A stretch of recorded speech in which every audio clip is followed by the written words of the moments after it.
Greater Guntur voice news కి స్వాగతం. ముందుగా హెడ్లైన్స్ చూద్దాం.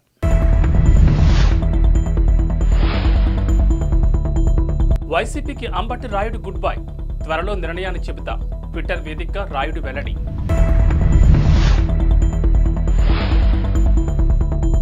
వ్యతిరేకత ఉన్న వైసీపీ ఎమ్మెల్యేలు స్థానం మార్చితే గెలవలేరు. జగన్ ప్రజల్లో తిరిగే పరిస్థితి లేదు. మంత్రి కన్నా లక్ష్మీనారాయణ వెల్లడి. జగన్ మాటలు నీటి మీద పొడగలవు. ప్రభుత్వంపై తెలుగు యువత వినూత్న నిరసన. పాలిటిక్స్ నా సెకండ్ ఇన్నింగ్స్ అంటూ వారం రోజుల క్రితమే వైఎస్ఆర్సీపీలో చేరిన మాజీ క్రికెటర్ అంబటి రాయుడు ఆ పార్టీకి వాళ్ళ గుడ్ బై చెప్పారు. వైఎస్ఆర్సీపీని వీడుతున్నాను. కొన్నాళ్లు రాజకీయాలకు దూరంగా ఉండాలని నిర్ణయించుకున్నాను. నా తదుపరి కార్యాచరణ త్వరలోనే ప్రకటిస్తానని శనివారం ఆయన ట్వీట్ చేశారు. కాగా డిసెంబర్ 28వ తేదీన వైఎస్ఆర్సీపీలో జాయిన్ అయ్యారు అంబటి రాయుడు. తాడేపల్లిలోని ఏపీ సీఎం జగన్ క్యాంప్ ఆఫీసులో ఆ పార్టీలో చేరారు. అంబటికి సీఎం జగన్ వైసీపీ కండువా కప్పి పార్టీలోకి ఆహ్వానించారు. తన ప్రాంత ప్రజల సంక్షేమం కోసం పనిచేస్తానని అంబటి రాయుడు స్పష్టం చేశారు. జగన్ అందిస్తున్న సంక్షేమ పథకాలపై విపక్షాలు చేస్తున్న ఆరోపణలు సరికాదన్నారు. ఇంతలోనే అంబటి సంచలన నిర్ణయం తీసుకున్నారు. వైసీపీని ఎందుకు వీడుతున్నారన్న విషయాన్ని అంబటి రాయుడు ప్రకటించలేదు. కొన్ని నెలల్లో ఎన్నికలు జరగనున్న నేపథ్యంలో వైసీపీలో కీలక పరిణామాలు చోటు చేసుకుంటున్నాయి. ప్రజలు వ్యతిరేకించిన వైసీపీ ఎమ్మెల్యేలు మరో చోట పోటీ చేస్తే ఎలా గెలుస్తారని మాజీ మంత్రి కన్నా లక్ష్మీనారాయణ ప్రశ్నించారు. శుక్రవారం పల్నాడు జిల్లా సత్తెనపల్లిలో ఆయన కార్యాలయంలో ఏర్పాటు చేసిన విలేకరుల సమావేశంలో కన్నా మాట్లాడారు. రాష్ట్రంలో బ్రిటిష్ పాలన చేస్తూ సీఎం జగన్ దోపిడీకి తెరలేపారని చెప్పారు. వైసీపీ ప్రభుత్వం రాజకీయ కక్ష సాధింపులకు పాల్పడుతోందన్నారు. సత్తెనపల్లి డీఎస్పీ ఆదినారాయణ వైసీపీ ఏజెంట్గా పనిచేస్తున్నారని మండిపడ్డారు. రాష్ట్ర కార్యదర్శి కనుమూరి బాజీ చౌదరిపై కేసు ఎత్తివేయాలని చెప్పారు. వైసీపీ పార్టీపై 100% వ్యతిరేకత ఉందన్నారు. జగన్ ప్రజల్లో తిరిగే పరిస్థితి లేదని చెప్పారు. జగన్ రోడ్డుపై తిరగలేక హెలికాప్టర్లో తిరుగుతున్నాడని ఎద్దేవా చేశారు. వ్యతిరేకత ఉన్న ఎమ్మెల్యేలు స్థానం మార్చితే గెలవలేరని కన్నా లక్ష్మీనారాయణ చెప్పారు. ఈ రాష్ట్రానికి పరిశ్రమలు వచ్చేటువంటి వాతావరణం లేకుండా, ఈ రాష్ట్రంలో శాంతి భద్రతలు లేకుండా నేను అనేక మార్లు డిమాండ్ చేశాను. ఈ రాష్ట్రంలో రాష్ట్రపతి పాలన అవసరం ఉంది అనేటువంటి దాని మీద. నువ్వు మోపినటువంటి విద్యుత్ శక్తి ఛార్జీలని పరిశ్రమలు భరాయించలేక పరిశ్రమలు మొత్తం కూడా పక్క రాష్ట్రాలకు పరిగెత్తిని. ప్రభుత్వ ఉద్యోగాలు ఇవ్వు, ఈ రాష్ట్రానికి నీ విద్యుత్ శక్తి ఛార్జీలు కానీ నీ శాంతి భద్రతలు చూసి కానీ ఒక పరిశ్రమలు రాష్ట్రానికి వచ్చేటువంటి పరిస్థితి లేదు. ఈ 4.5 సంవత్సరాలు వాళ్ళ జీవితాలతో ఆడుకొని ఇవాళ ఎన్నికలు వస్తున్నాయి కదా అని ఆడుదాం ఆట పేరుతో యువతని మభ్యపెట్టి మోసం చేయాలనుకుంటే యువత అంత అమాయకులు కాదు అని చెప్పేసి నేను ఈ సందర్భంగా కూడా తెలియజేస్తా ఉన్నాను. అలాగే ఈ పోలీసు అరాచకాలకి మరొక నిదర్శనం ఈ మధ్య నగరికల్లు మండలం కుంకలగుంటలో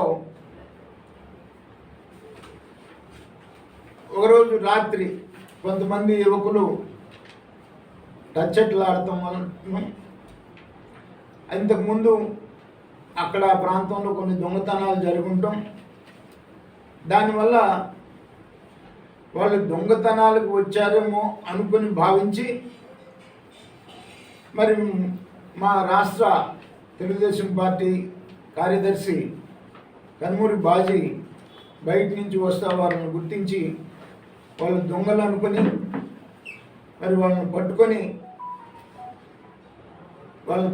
బంధించి పోలీసుని పిలిచి పోలీసుకి అప్పచెప్పారు.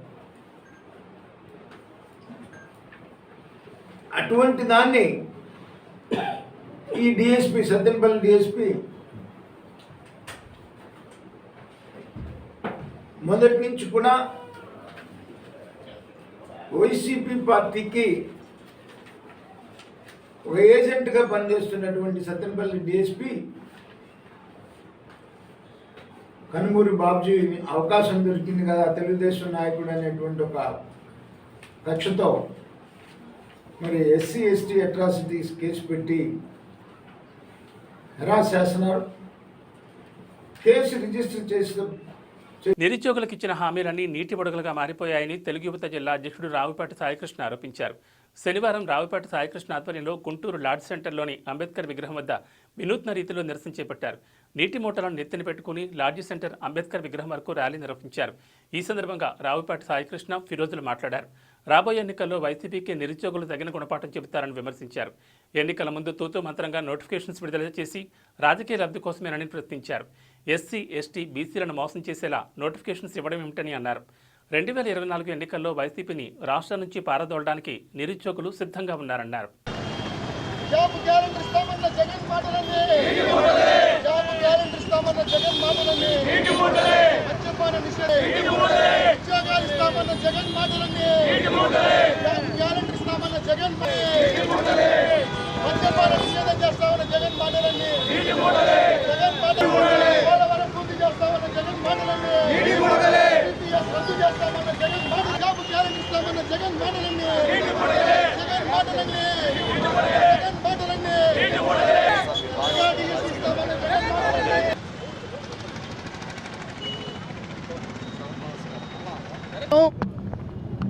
రాష్ట్ర తెలుగుదేశం పార్టీ పిలుపులో భాగంగా నిరుద్యోగుల పక్షాన పోరాటంలో భాగంగా ఆంధ్రప్రదేశ్ రాష్ట్రం గత ప్రభుత్వ హయాంలో ఈజ్ ఆఫ్ డూయింగ్లో నెంబర్ 1 స్థానంలో ఉంటే ఈ ప్రభుత్వ హయాంలో జగన్మోహన్ రెడ్డి గారు నిరుద్యోగ రేట్లో ప్రథమ స్థానంలో తీసుకెళ్లాడు. అధికారంలోకి రాగానే జాబ్ గ్యారెంటీ ఇస్తాను, ప్రతి ఏటా జనవరికి మెగా డిఎస్సీలు ఇస్తాను, అలాగే ప్రత్యేక హోదా తీసుకొస్తాను, మద్యపాన నిషేధం చేస్తాను, పోలవరం పూర్తి చేస్తాను, సిపిఎస్ రద్దు చేస్తాను అని వివిధ రూపాల్లో నోటికి ఏదొచ్చేది హామీలు ఇచ్చిన జగన్మోహన్ రెడ్డి గారు అధికారంలోకి వచ్చిన తర్వాత 4.5 నెలలు గడుస్తున్నా ఇప్పటికి కూడా ఆ హామీలన్నీ గాలికి వదిలేసి ఈ విధంగా జగన్మోహన్ రెడ్డి గారు యువతను మోసం చేశాడు. గత ప్రభుత్వ హయాంలో 35 లక్షల కోట్ల రూపాయల ఎంఓయూలు కుదుర్చుకొని 15 లక్షల కోట్ల రూపాయల పెట్టుబడులు ఆకర్షించి 5.7 లక్షల ఉద్యోగ ఉపాధి అవకాశాలు చంద్రబాబు నాయుడు గారు కల్పించారు.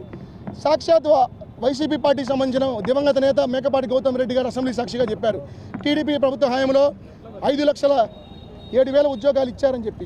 అలాగే గడిచిన 4.5 ఏళ్ల కాలంలో ఈ ప్రభుత్వం ఉన్న పరిశ్రమలను పెట్టుబడులను తరివేసి కమిషన్ల కోసం కక్కుర్తిపడి 35 లక్షల కోట్ల రూపాయల ఎంఓలు గుర్చుకొని 15 లక్షల పెట్టుబడులు ఆకర్షించే తద్వారా 34 లక్షల మందికి ఉద్యోగ ఉపాధి అవకాశాలు దొరికాయి. ఆ ఉద్యోగ ఉపాధి అవకాశాలకు గండి కొట్టి ఈ ముఖ్యమంత్రి ఆంధ్రప్రదేశ్ రాష్ట్రంలో నిరుద్యోగ రాష్ట్రంగా తీర్చిదిద్ది ఈరోజు నిరుద్యోగుల్ని మానసిక వేదన గురి చేసి చచ్చిపోయే విధంగా చేస్తున్నాడు. సాక్షాత్ పార్లమెంట్లో కేంద్ర మంత్రి గారే గత 4.5 ఏళ్ల కాలంలో ఆంధ్రప్రదేశ్ రాష్ట్రంలో 21,500 మంది ఆత్మహత్యలు చేసుకుంటే ప్రముఖ బుల్లితెర నటి యాంకర్ సినీతార అనసూయ భరద్వాజ్ పిడుగురాళ్ల జీవీ షాపింగ్ మాల్లో సందడి చేశారు. పల్నాడు జిల్లా పిడుగురాళ్ల పట్టణంలో నూతనంగా వెలిసిన జీవీ షాపింగ్ మాల్ను యాంకర్ అనసూయ శనివారం ప్రారంభించారు. ఈ సందర్భంగా మాట్లాడుతూ జీవీ షాపింగ్ మాల్స్ ఇటీవలే కొన్ని ప్రాంతాల్లో నూతనంగా ప్రారంభించారని తెలిపారు. నాణ్యమైన మన్నికైన ఉత్పత్తులను నేటి యువతీ యువకులకు అందుబాటులో తేవడంలో జీవీ మాల్ ముందుంటుందని అన్నారు. అన్ని రకాల వస్త్రాలను అతి తక్కువ ధరలకే సామాన్యులకు జీవీ షాపింగ్ మాల్ అందిస్తుందన్నారు. ఈ అవకాశాన్ని ప్రజలు సద్వినియోగం చేసుకుని జీవీ మాల్ సందర్శించి కావలసిన దుస్తులను ఎంపిక చేసుకోవాలన్నారు. జీవీలో అన్ని వేడుకలకు కావలసిన దుస్తులు దొరుకుతాయని, క్వాలిటీ బాగుంటుందని తెలిపారు. అనసూయను చూసేందుకు అభిమానులు పెద్ద ఎత్తున తరలివచ్చారు.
పల్నాడు జిల్లా పెదకూరపాడు నియోజకవర్గం క్రోసూరు మండల కేంద్రంలో అంగన్వాడీలు చేపట్టిన సమ్మె 26 రోజులు చేరుకుంది. సమ్మె విరమించాలంటూ ఎంఆర్ఓ, ఎంపీడీఓలకు కలెక్టర్ ఆదేశాలు అందించారు. దీంతో ధర్నా వద్దకు ఎంఆర్ఓ, ఎంపీడీఓ వెళ్లి అంగన్వాడీల సమస్యను విరమించి మీ విధులకు హాజరు కామని చెప్పే ప్రయత్నం చేశారు. మీరు ఎన్ని అడ్డంకులు పెట్టినా మా డిమాండ్లు ఒప్పుకునేంత వరకు మేము విధులకు హాజరు కాబోమని చెబుతున్న అంగన్వాడీలు అధికారులకు వెల్లడించారు. దీంతో వచ్చిన అధికారులు వెనుతిరిగి వెళ్లిపోయారు.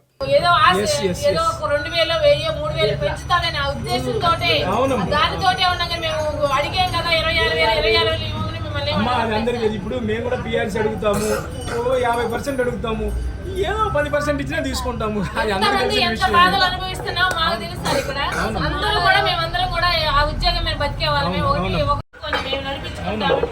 అసలు కొంచెం కాదు కొంచెం ఉన్న కనికరం లేకుండా రోడ్డు పాలు చేశారంటే మాకు ఆవేదన. కరెక్ట్ కాదని నేను అంటలేదు.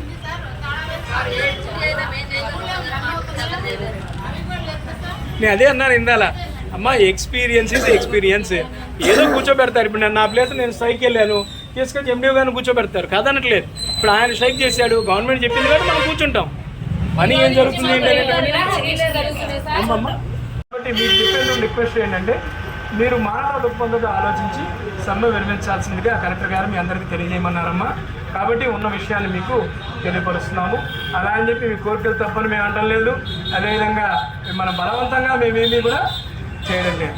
కలెక్టర్ గారు కానీ గవర్నమెంట్ కానీ చెప్పినటువంటి విషయాల్ని మీకు తెలియపరుస్తున్నాము. అంత మటుకే ఈ విషయాన్ని గమనించండి. ప్రభుత్వంతో కలెక్టర్ గారితో కోఆపరేట్ చేయాల్సిందిగా ఎంపీడీఓ గారి తరఫున మరి సిడిపి వాళ్ళందరి తరఫున కూడా మా ఎంఆర్ఓగా మేము కూడా ఒకసారి అప్లై అంటే ఒక రిక్వెస్ట్ చేస్తున్నాం. మేము ఎంపీడీఓ గారి దగ్గరికి వెళ్ళాం. క్రోసూర్ 2 సెక్రటరీ గారు అలాగే ఎర్రబాలెం సెక్రటరీ గారు మమ్మల్ని ఏళ్ళు చూపించి మాట్లాడారు. ఆ విషయాన్ని మేము ఏం మాట్లాడకుండా మన ఆఫీసర్ గారి దగ్గరికి ఎంపీడీఓ గారి దగ్గరికి తీసుకెళ్ళాము. మరి ఒక అధికారిగా అలాగా స్త్రీ అని చూడకుండా ఏలు పెట్టి మాట్లాడారు. అక్కడ చాలా మంది అది చాలా తప్పు సంగతి. నేను అలా కనుక మా వాళ్ళు కనుక ప్రవర్తించి సెంటర్ కి 3000 ఖర్చు పెట్టాలి సార్. ఎందుకంటే కాన్వెంట్స్ కానీ ఏదైనా రెంట్ల బిల్లు కానీ రెంట్లు పెట్టేవాళ్ళకి రెంట్లు తెలుస్తుంది.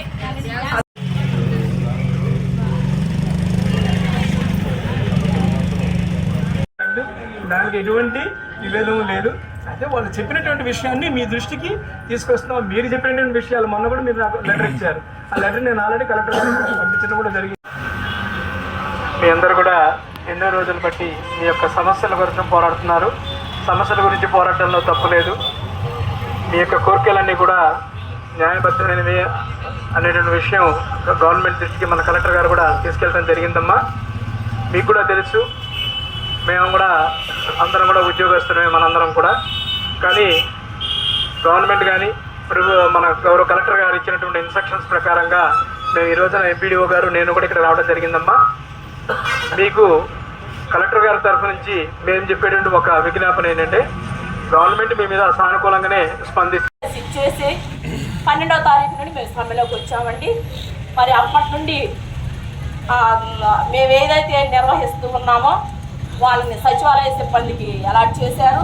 అలాగే సెంటర్ తాళాలు పగలగొట్టించారు, వాళ్ళ తాళాలు వేసుకున్నారు. మరి వాళ్ళు మా తరఫున వాళ్ళు వర్క్ చేస్తూ ఉన్నారు కాబట్టి ఎవరు ఏమి ఇబ్బందులు పట్టడం లేదని మేము అనుకుంటున్నాం సార్. అంటే మీరు మానవతా దృక్పథంతో అన్నారు కాబట్టి మాకు కూడా చాలా ఇబ్బందిగా ఉంది. మా సెంటర్ వదిలిపెట్టి మేము ఒక అడుగు కూడా పరిజానికి వేసిన వాళ్ళం కాదండి మేము లోకల్లోనే. కానీ ఈరోజు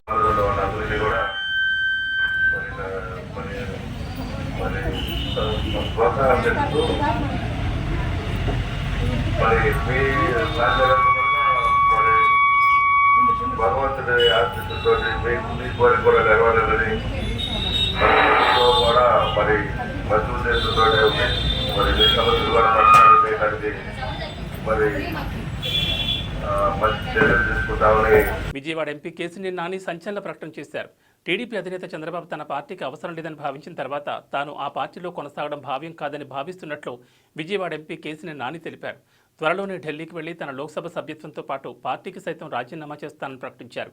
చంద్రబాబు నాయుడు పార్టీకి నా అవసరం లేదని భావించిన తర్వాత కూడా నేను పార్టీలో కొనసాగడం కరెక్ట్ కాదని నా భావన కాబట్టి త్వరలోనే ఢిల్లీ వెళ్లి లోక్సభ స్పీకర్ని కలిసి నా లోక్సభ సభ్యత్వానికి రాజీనామా చేసి ఆ మరుక్షణం పార్టీకి రాజీనామా చేస్తానని అందరికీ తెలియజేస్తున్నానని నాని ఎక్స్ వేదికగా తెలిపారు. నిన్నటి నుంచి కేసీఆర్ నాని సంచలనాలకు తెరతీస్తున్నారు. ఫేస్బుక్ వేదికగా నిన్న ఎంపీ కేసీఆర్ నాని ఒక పోస్ట్ పెట్టారు. విజయవాడ ఎంపీ అభ్యర్థిగా వచ్చే ఎన్నికల్లో వేరే వారికి అవకాశం ఇస్తామని చంద్రబాబు చెప్పారని నాని తెలిపారు. ఈ మేరకు తనకు సాయంత్రం టీడీపీ నేతలు ఆలపాటి రాజా, నెట్టెం రఘురాం, కొనకళ నారాయణ వచ్చి చెప్పారని వివరించారు. తిరువూరులో చంద్రబాబు పాల్గొనే సభా నిర్వహణ బాధ్యతలను కూడా వేరే వారికి అప్పగించినట్లు చెప్పారని కూడా పేర్కొన్నారు. తనను జోక్యం చేసుకోవద్దని కూడా చెప్పారని నాని తెలిపారు. ఈ క్రమంలోనే నేడు రాజీనామా చేయబోతున్నట్లు ఎక్స్ వేదికగా తెలిపారు. ఆయన సోదరుడు అరుణ్ కుమార్ యొక్క వ్యక్తిత్వం, వాళ్ళ బ్యాక్గ్రౌండ్ నేను అంతకుముందు నాకు భిన్నత వేరే ఉండేది, కానీ చూసిన తర్వాత మా ఇంటరాక్షన్ తర్వాత చాలా గొప్ప వ్యక్తులు ఇద్దరు కూడా. ముఖ్యంగా డాక్టర్ గారు, ఆయన పల్మనాలజిస్ట్ అయ్యండి, గొప్ప ప్రాక్టీస్ ఉండి, ఒక మెరిట్ స్టూడెంట్ అయ్యండి. అట్లాగే మేడం కూడా గైనకాలజిస్ట్ అయ్యండి. నిస్వార్థంగా అన్నీ వదులుకొని ఇక్కడ ప్రజల కోసం నిరంతరం కష్టపడతాయంటే ఆయన చాలా గొప్ప వ్యక్తి. ఆయన అట్లాగే అభివృద్ధి కోసం నన్ను ఇంకా యాక్చువల్ చాలా ఇవ్వాలి, కానీ నా కాన్స్టిట్యూన్సీలో రెండు సంవత్సరాలు ఎంపీ నిధులు లేవు. అదే ఇంకో 10 కోట్లు కూడా ఎమ్మెల్యే గారికి ఇవ్వాలి నేను. ఎందుకంటే పార్టీలకు అతీతంగా ప్రాంతానికి అభివృద్ధి చేయాలనే ధ్యేయంతో ఆయన పనిచేస్తున్నటువంటి తీరు నాకు చాలా నచ్చింది. కాబట్టి ఆయన అంత ముందు కూడా చెప్పాను, నేను ఫస్ట్ కోటరావులపాడు చెప్పాను, మళ్ళీ ఇప్పుడు చెప్తున్నా, ఎప్పుడు చెప్తా, మంచి వ్యక్తులు రాజకీయంలో ఉండాలి. ఏ పార్టీకి సంబంధం లేదు. మంచి వ్యక్తుల వల్లే ఈ సమాజం బాగుపడుతుంది. మంచి వ్యక్తుల వల్లే ఈ రాజకీయాలు ప్రక్షాళన అవుతుంది. ఓకే, షార్ట్ టైంలో కొంచెం ఇబ్బంది పడవచ్చు, లాంగ్ టైంలో చాలా బెనిఫిట్ ఉంటుంది ప్రాంతానికి కానీ, రాష్ట్రానికి కానీ, దేశానికి కానీ. కాబట్టి నా ఉద్దేశం ఏంటంటే ఇటువంటి మంచి వ్యక్తిని ఇక్కడ ప్రజలు ఎన్నుకోవడం వాళ్ళ అదృష్టం. నేను చూశాను అంతకుముందు ఈ ప్రాంతంలో ఎమ్మెల్యేని చూశాను. రమణ గారు ఈ ప్రాంతానికి ఏమన్నా చేశారంటే స్వర్గీయ దేవినేని రమణ గారు. ఆయన అంత గొప్ప వ్యక్తి ఎవరో కూడా. అందుట్లో ఆయనకి నాకు చాలా ఆత్మీయ అనుబంధం ఉండేది, రమణ గారికి నాకు. నేను అప్పటికి వ్యాపారంలోనే ఉండేవాడిని, కానీ ఆయన ఒక ఎమ్మెల్యేగా, మంత్రిగా ఈ ప్రాంతానికి, నందిగామ నియోజకవర్గానికి ఒక పేరు తీసుకొచ్చినటువంటి వ్యక్తి ఎవరు అంటే, ఒక ప్రజల్లో ముందులో ఉన్నారంటే ఆయన దేవినేని రమణ గారు. ఆ తర్వాత ఖచ్చితంగా చెప్తున్నా, అది మన మొదటితో ఒక జగన్మోహన్ రావు ఆయనకి చెప్తున్నా, చాలామంది నీతివంతుల మీద బుర్ర చల్లుతారు. ఎందుకంటే అవినీతి పరులే ఈ రాజ్యం ఎన్నుకోవాలని తపంతో నీతివంతుల మీద దొంగలు బుర్ర చల్లుతారు. వాళ్ళ వ్యక్తిత్వం ఏంటి, వాళ్ళ బ్యాక్గ్రౌండ్ ఏంటి, వాళ్ళు ఏ పరిస్థితుల్లో రాజకీయంలోకి వచ్చారు, వాళ్ళు త్యాగం చేసి వచ్చారా, దోసుకోవడానికి వచ్చారా అనేది జనం అబ్జర్వ్ చేస్తున్నారు. ఖచ్చితంగా అబ్జర్వ్ చేస్తారు, దాంట్లో ఎటువంటి తేడా లేదు. వివాహిత అనుమానాస్పదంగా మృతి చెందిన సంఘటనతో పల్నాడు జిల్లా సత్తెనపల్లిలో ఉద్రిక్త వాతావరణం చోటు చేసుకుంది. పట్నం 7వ వార్డు పరిధికి చెందిన వివాహిత లక్ష్మి శనివారం అనుమానాస్పద స్థితిలో మృతి చెందింది. దీంతో లక్ష్మిని అత్త, మామ, భర్తతో పాటు మరిది కొట్టడంతోనే లక్ష్మి మృతి చెందిందని కుటుంబ సభ్యులు, బంధువులు ఆరోపిస్తున్నారు. సత్తెనపల్లి పిఎస్లో మృతురాలి బంధువులు ఫిర్యాదు చేశారు.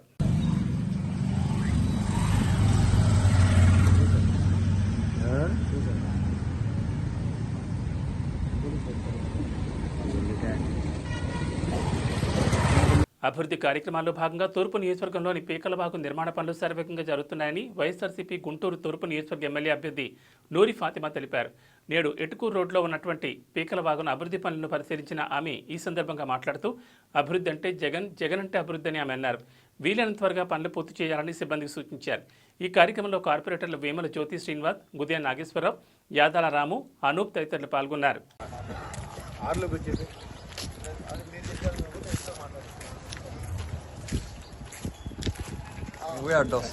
సరే, నేను ఇది ఫైల్ నెంబర్ తీసుకొని ఒకసారి ప్రొసీడింగ్ బిలో 10 lakhs కదా చెప్పి నేను చేయిస్తానండి. ఎవరైనా కాంట్రాక్టర్, చిన్న బిట్టే కదా, ఎవరైనా కాంట్రాక్టర్ వస్తే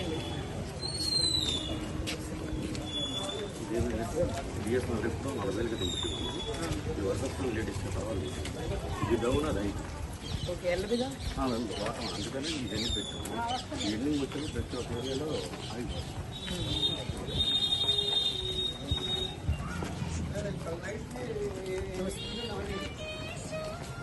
వెళ్ళిందా టెండర్కి? ఇక లేడంతా ఎందుకు వేయట్లేదు? అదే కదా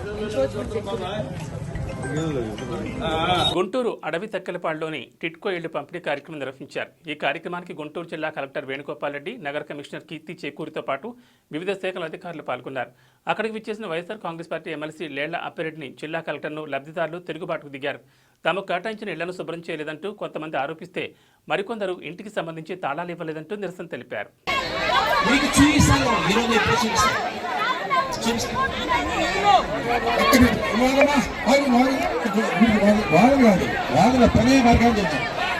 మీ అందరి కూడా మీ ప్లాట్లన్నీ కూడా రిజిస్టర్ చేశారా?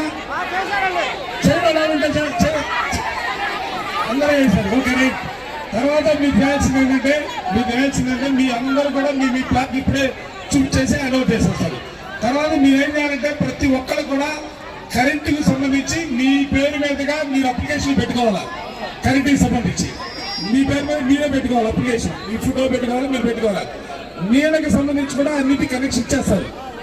అన్నిటికీ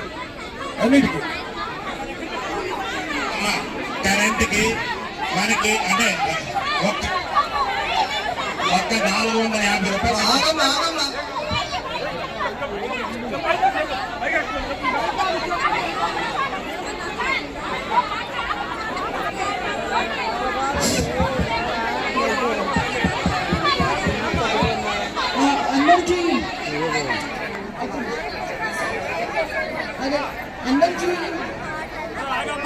అందరికీ లంచ్ చేసి వస్తే 350 డాక్యుమెంట్స్ అన్నీ కూడా మధ్యాహ్నం నుంచి ఇవ్వబడతాయండి. పల్నాడు జిల్లా కేంద్రమైన నరసరావుపేట లింగంగుంటలో ఎస్పీ కార్యాలయం ఎదుట ఔషధ తనిఖీ కార్యాలయానికి రాష్ట్ర వైద్య ఆరోగ్య శాఖ మంత్రి విడుదల రజని, నరసరావుపేట ఎమ్మెల్యే గోపిరెడ్డి శ్రీనివాసరెడ్డితో పాటు పల్నాడు జిల్లా కలెక్టర్ లోతేటి శివశంకర్ కలిసి భూమి పూజ చేశారు. ఈ సందర్భంగా గోపిరెడ్డి మాట్లాడుతూ, పల్నాడు జిల్లా ఏర్పడిన అనంతరం మన ప్రభుత్వంలో వివిధ ప్రభుత్వ కార్యాలయాలు నూతనంగా నిర్మించడం జరుగుతుందని అన్నారు. అదేవిధంగా ఔషధ తనిఖీ అధికారులు నూతన భవన నిర్మాణం కోసం 69 లక్షల రూపాయలతో నిర్మించడానికి శంకుస్థాపన చేయడం జరిగిందని తెలిపారు. మెడికల్ అసోసియేషన్ వారి పలు సమస్యలను మంత్రి మరియు ఎమ్మెల్యే కలెక్టర్కు తెలియపరచడం, సాధ్యమైన త్వరలో వారి సమస్యను పరిష్కరిస్తామని మంత్రి రజని తెలిపారు. ఈ కార్యక్రమంలో వైఎస్ఆర్ కాంగ్రెస్ పార్టీ ముఖ్య నాయకులు, వివిధ కార్పొరేషన్ చైర్మన్లు, డైరెక్టర్లు, ఉమ్మడి జిల్లా మెడికల్ అధికారులు మరియు ఏపీఎంఎస్ ఐడీసీ కన్స్ట్రక్షన్స్ ఎస్సీ, డిఈఈఈ, ఏడీ మరియు ఉమ్మడి గుంటూరు, పల్నాడు జిల్లా డ్రగ్ ఇన్స్పెక్టర్లు, పలువురు వైద్యాధికారులు, ఆర్డీఓ, తహసీల్దార్, వివిధ ప్రభుత్వ శాఖల అధికారులు మరియు గుంటూరు జిల్లా chemist and druggist welfare association అధ్యక్షులు కేపీ రంగారావు, అసోసియేషన్ సభ్యులు, పల్నాడు జిల్లా wholesale and retail medical shop సభ్యులు తదితరులు పాల్గొన్నారు.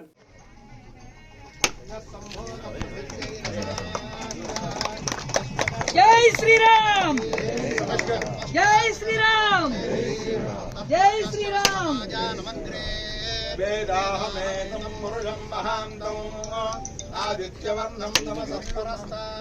తమేవం విద్వానమృతయః భవతి నాన్యః పంథా విద్యతే జనాయ. ఆహ్వానించినటువంటి వారు గోపిరెడ్డి అన్నకు, అలాగే జిల్లా కలెక్టర్ శివశంకర్ లోతేటి గారు, అలాగే మన పుడా చైర్మన్ మిట్టపల్లి రమేష్ గారు, అలాగే ఈ కార్యక్రమం కోసం ప్రత్యేకించి మరి ఎప్పటి నుంచో కూడా వారి ఆకాంక్షగా ఉన్నటువంటి రంగారావు గారు, అలాగే మా ఎస్సీ గారు వచ్చారు స్టేట్ నుంచి, చిట్టిబాబు గారు, అలాగే మరి ఇక్కడికి మా డ్రగ్స్ డిపార్ట్మెంట్లో ఉన్నటువంటి వివిధ పదవుల్లో ఉన్నటువంటి మా ఎంటైర్ డ్రగ్స్ డిపార్ట్మెంట్ వారికి, అలాగే మరి నరసరావుపేట నియోజకవర్గం నుంచి ఈ చక్కటి కార్యక్రమానికి విచ్చేసినటువంటి అన్నదమ్ములకు, అక్కచెల్లెమ్మలందరికీ కూడా పేరు పేరున నా హృదయపూర్వక నమస్కారాలు తెలియజేసుకుంటున్నాను. ఈరోజు ఒక చక్కటి కార్యక్రమము. మనము ఈరోజు మన నరసరావుపేట, మన పల్నాడు జిల్లా నరసరావుపేట నియోజకవర్గంలో ఈ డిస్ట్రిక్ట్ డ్రగ్ కంట్రోల్ ఆఫీస్ని మనం ఈరోజు శంకుస్థాపన చేసుకుంటా ఉన్నాము. మరి ఇది 69 లక్షలతో ఈరోజు మనము ఈ ప్రాంతంలో మనం శంకుస్థాపన చేసుకోవడం జరిగింది. అలాగే ఇక్కడి నుంచి ఈరోజు కావలిలో నెల్లూరు డిస్ట్రిక్ట్ డ్రగ్ ఇన్స్పెక్టర్ ఆఫీస్ని కూడా 45 లక్షలతో మనం ఏదైతే ఏర్పాటు చేస్తున్నామో దాన్ని ఇక్కడ నుంచి మనం మరి వర్చువల్గా అక్కడ కూడా మనం శంకుస్థాపన చేసుకోవడం అనేది జరిగింది. సో మరి ఈ 2 కార్యక్రమాలని ఇక్కడ మన నరసరావుపేట నుంచి చేపట్టడం చాలా సంతోషంగా ఉంది. మన గౌరవ ముఖ్యమంత్రి వర్యులు శ్రీ వైఎస్ జగన్మోహన్ రెడ్డి గారి నాయకత్వంలో గతంలో ఎన్నడూ లేని విధంగా ఈరోజు మన డ్రగ్ కంట్రోల్ అడ్మినిస్ట్రేషన్ డిపార్ట్మెంటు చాలా చక్కగా మన రాష్ట్రంలో పనిచేస్తున్నటువంటి విషయం మీ అందరికీ కూడా తెలుసు. మరి ఈ డ్రగ్స్ డిపార్ట్మెంట్కి సంబంధించి, ఈ డ్రగ్ కంట్రోల్ డిపార్ట్మెంట్కి సంబంధించి మనం చూసినట్టయితే మన ముఖ్యమంత్రి గారు అంటే మనం అధికారంలోకి వచ్చాక ఎక్కడ గతంలో మనం చూస్తే గవర్నమెంట్ ఆఫీసెస్ అనేవి లేవు. ఈ drug department, drug control administration department, కనీసం అక్కడ ఉన్నటువంటి ఇన్స్పెక్టర్లు కూడా, వాళ్ళకు ఒక హోదాలో ఉన్నటువంటి ఇన్స్పెక్టర్స్ కూడా ప్రత్యేక ఒక చోట కూర్చొని పనిచేయడానికి, వాళ్ళ అడ్మినిస్ట్రేషన్ ఆ జిల్లాలో నడుపుకోవడానికి ఎక్కడా కూడా టీడీపీ హయాంలో వాళ్ళకు ఏ ఆఫీసెస్ లేవు. వాళ్ళకు ఎటువంటి ఫెసిలిటీస్ లేకుండా మరి వాళ్ళు పనిచేయాల్సినటువంటి పరిస్థితి టీడీపీ హయాంలో ఉండేది. ఇప్పుడు మనం అధికారంలోకి వచ్చాక జగనన్న ప్రభుత్వంలో ఈరోజు రాష్ట్ర వ్యాప్తంగా కూడా మనం చూసుకున్నట్టయితే 27 ఆఫీసులని మనం ప్రారంభించుకునే దిశగా మరి 19 కోట్లు మనం ఖర్చు పెట్టి మరి ఈరోజు జగనన్న ప్రభుత్వంలో మనం అడుగులు వేస్తూ ఉన్నాం. మరి ఈ 27 ఆఫీసులకు సంబంధించి ఇప్పటికే మనం ప్రారంభించిన 27 ఆఫీసులో 12 ఆఫీసులు ఇప్పటికే ఇనాగ్రేట్ కూడా చేయడం జరిగింది. అవన్నీ కూడా ఫంక్షనింగ్లో ఉన్నాయి. ఇక మిగతా 15 ఏవైతే ఉన్నాయో అవి అండర్ కన్స్ట్రక్షన్ ఉన్నాయి. వాటికి కూడా మనం శంకుస్థాపన చేసాం. పనులు కూడా పురోగతిలో ఉన్నాయి. సో ఇవి కూడా తొందరలో కంప్లీట్ అవ్వబోతా ఉన్నాయి. అలాగే దీంతో పాటు రాష్ట్రంలో 2 రీజనల్ డ్రగ్ టెస్టింగ్ ల్యాబొరేటరీస్ని మనము శంకుస్థాపన చేయడం జరిగింది. అవి కూడా పనులు పురోగతిలో ఉన్నాయి. అవి కూడా రానున్న కాలంలో పూర్తి స్థాయిలో కూడా ఈ రాష్ట్ర ప్రజలకు అందుబాటులోకి రానున్నాయి. అంటే ఒక్కసారి ఆలోచన చేయండి. ప్రభుత్వ ఆసుపత్రిలో పనిచేసే ఆయా నుంచి నర్సింగ్ సిబ్బంది, వైద్యుల వరకు ప్రతి ఒక్కరూ ఆసుపత్రి అభివృద్ధి కోసం మానవత్వంతో 5-6 లక్షల విలువ గల వివిధ వస్తువులను అందజేసినట్లు సూపరింటెండెంట్ డాక్టర్ కిరణ్ కుమార్ తెలిపారు. శనివారం సూపరింటెండెంట్ ఛాంబర్లో నూతన సంవత్సరం సందర్భంగా పలువురు దాతలు అందజేసిన వివిధ వస్తువులను ఆయా విభాగాలకు పంపించారు. ఈ సందర్భంగా డాక్టర్ కిరణ్ కుమార్ మాట్లాడుతూ నూతన సంవత్సరాన్ని పురస్కరించుకుని ప్రతి ఒక్కరూ ఆసుపత్రికి ఉపయోగపడే వస్తువులను అందించాలని పిలుపునిచ్చినట్లు చెప్పారు. అందుకు ఆసుపత్రిలోని ఆయా నుంచి వైద్యుల వరకు 5-6 లక్షల విలువ గల వస్తువులను అందజేశారని వారందరికీ ఆయన కృతజ్ఞతలు తెలిపారు. ఆసుపత్రికి 6 నెలల వరకు ఉపయోగపడే స్టేషనరీ ఇవ్వడం అభినందనీయమని ఆయన పేర్కొన్నారు. రోగులకు మెరుగైన వైద్యం అందించడానికి ప్రతి ఒక్కరూ తమ వంతు కృషి చేస్తున్నారని ఆయన చెప్పారు. ఈ కార్యక్రమంలో deputy superintendent doctor Srinivas Prasad, civil surgeon RMO doctor Satish Kumar, medical officer doctor Sudhakar Reddy, nursing superintendent ASHA రోజుని, అడ్మినిస్ట్రేటర్ ప్రవీణ్ కుమార్ తదితరులు పాల్గొన్నారు. 2024 సంవత్సరం నూతన సంవత్సరంలో అడుగుపెట్టి ఒక 6 రోజులు అవుతోంది. నూతన సంవత్సరంలో అడుగుపెట్టే క్రమంలో శుభాకాంక్షలు తెలియజేసుకోవటం, మంచిగా జరగాలని కోరుకోవటం, పాత సంవత్సరానికి గుడ్ బై పలుకుతాం మనం అందరం చేస్తూ ఉంటాం. ఈ క్రమంలో ఒకరినొకళ్ళు అభినందించుకునే క్రమంలో ఏం చేస్తే బాగుంటుందని ఒక ఆలోచించేసి ఈ హాస్పిటల్ని మరింత మెరుగైన హాస్పిటల్గా తీర్చిదిద్దడం, కొన్ని అవసరాలని మనమంతటా మనమే ఫుల్ఫిల్ చేసుకోవడానికి ఏదో ఒక కార్యక్రమం చేస్తే బాగుంటుందని నేను అనుకున్నది. అదే క్రమంలో మన 31వ తారీఖు 2023వ తారీఖు 31వ తారీఖున చిన్న బోర్డు ఒకటి డిస్ప్లే చేయడం జరిగింది. ఇక్కడికి వచ్చే ప్రతి ఒక్కరు కూడా అభినందనల మాలలతో పాటు మీ మంచి మనసుతో పాటు అవసరమైన వస్తువుల్ని పూల బదులు లేకపోతే స్వీట్ల బదులు కానీ అలానే వస్త్రాల బదులు కానీ చాలామంది మనం చూస్తూ ఉంటే ఒక్కొక్క ఫ్లవర్ బుక్ వచ్చేసి 600 నుంచి 1000 రూపాయలు కూడా ఉంది. అలానే స్వీట్స్ ఒక్కొక్క కేజీ వచ్చేస్తే 700-800 రూపాయలు ఉంది. అలానే ఒక షాల్ అంటే 500 నుంచి 1000 రూపాయలు, 1500, 2000 అలా ఉన్నాయి. చాలామంది అభినందించడానికి వస్తుంటారు, అభిమానంతో వస్తుంటారు. అధికారులను కలిసి కొద్దిగా మంచి జరగాలని కోరుకోవాలని వస్తుంటారు. ఒకరినొకళ్ళు అప్రిషియేట్ చేసుకోవడం కోసం కానీ అభినందించుకోవడం చేశారు. క్రమంలో కొన్ని 100 రూపాయలు, 1000 రూపాయలు, లక్షల కోట్ల రూపాయలు కొంత వృధా అనుకోవాల్సిన అవసరం లేదు. వాటిలో ఉన్న భావం వేరుగా ఉన్న అంతకన్నా తీపి గుర్తుల్లాగానే ఇవాళ కనబడతా ఉన్నాయి. వాళ్ళు ఇచ్చిన పూలలో ఇక్కడ మమకారాలే కనబడుతున్నాయి, మధురములుగా వినపడుతున్నాయి. ఎంతోమంది ఒక చిన్న ఆయా దగ్గర నుంచి ఇక్కడ పనిచేసే డాక్టర్ల వరకు, ఎస్పెషల్లీ నర్సింగ్ సిబ్బంది కానీ అలానే బయోమెడికల్. ఇవి బులెటిన్ విశేషాలు. నమస్కారం.